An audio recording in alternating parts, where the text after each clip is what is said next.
আজকের বিতর্ক সভার মাননীয় স্পিকার স্যার, বিচারক মণ্ডলী এবং আমার কথা যাদের কাছে পৌঁছচ্ছে সবাইকে সারস্বত সকালে শুভেচ্ছা জানাচ্ছি।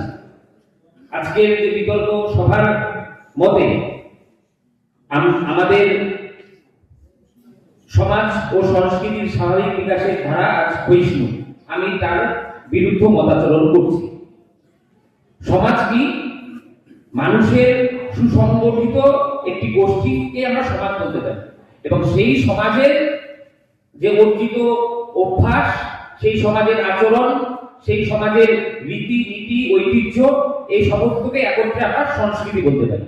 এবার সমাজ সংস্কৃতি আজকে যে সময়ে দাঁড়িয়ে আমরা বলছি যে বিকাশের ধারা, স্বাভাবিক বিকাশের ধারা, শব্দবন্ধটাকে একটু মনোযোগ দিয়ে শুনলে আমরা বুঝতে পারবো।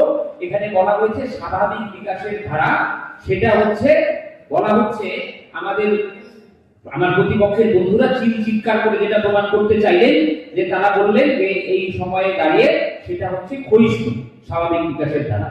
আমি প্রতিপক্ষের বন্ধুদের এবং সকলের উদ্দেশ্যে বলতে চাইছি যে বস্তুগত দ্বন্দ্ব থেকে যে পুরনোকে ভেঙে চুরে তারপরে আমাদের এই যে সংস্কৃতি এবং সমাজ বহমানতা নিয়ে প্রগতিশীলতার পথে এগিয়ে চলে, এবং সেটা পরিবর্তনশীল এবং সেই পরিবর্তন অবশ্যম্ভাবী, এবং আমরা সেই স্বাভাবিক যে ভাবে যে বিকাশ, সেই বিকাশ হবে।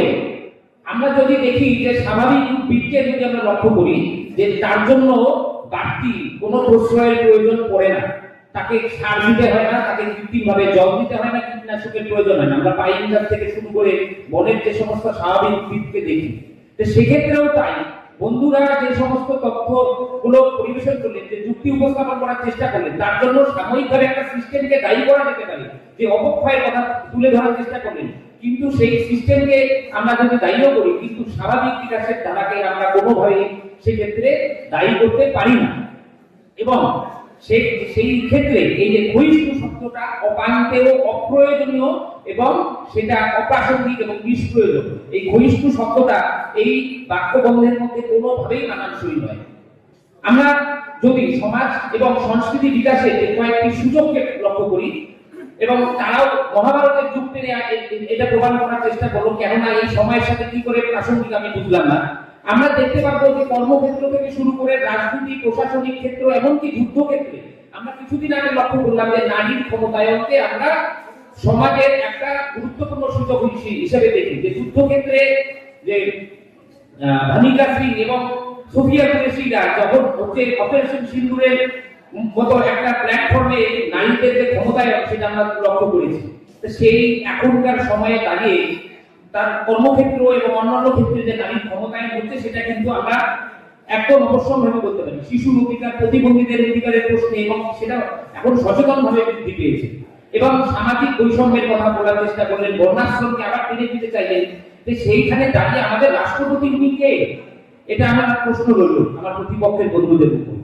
এবং আমরা দেখতে পাচ্ছি এই সময় যোগাযোগ ব্যবস্থা ব্যাপকভাবে ত্বরান্বিত হয়েছে।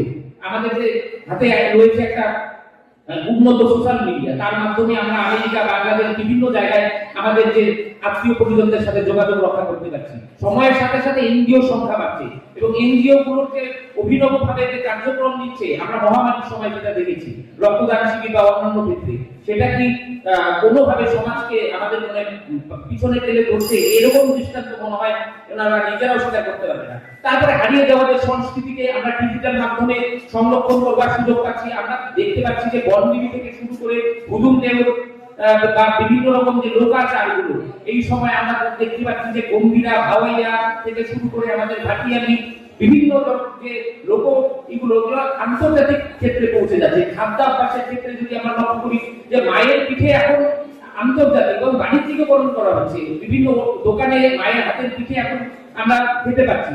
লোকজ যে খাবারগুলো, সেই খাবারগুলো প্রতিযোগিতামূলক ভাবে বিভিন্ন রকম মেলা স্টলগুলোতে বিক্রি হচ্ছে, যেটা একটা সম্প্রদায়ের মধ্যে গণ্ডিবদ্ধ ছিল এতদিন পর্যন্ত। সেই লোকজ খাবারগুলো শামুকের রোপা থেকে ঝিনুকের চচ্চড়ি, সেটা একটা সম্প্রদায়ের মধ্যে গণ্ডিবদ্ধ ছিল। সেখানে আমরা এখন সার্বজনীন হয়ে গেছে এই বিষয়গুলো। আরো বহু কিছু আমি উদাহরণ দিয়ে বলতে পারি, যেগুলো এইটুকু সময় মতো হয়তো তাদেরকে করা সম্ভব না, কিন্তু এই সময় আমি একটা ইতিহাসে, এদিকে আমার আরেক মিনিট আছে, লাস্ট মিনিট আছে, যে আমরা মধ্যযুগের সময় থেকে শুরু করে যদি দেখি, যে মধ্যযুগের একটা ব্যাপক অবক্ষয়ের সময় আমরা দেখি ভাববাক,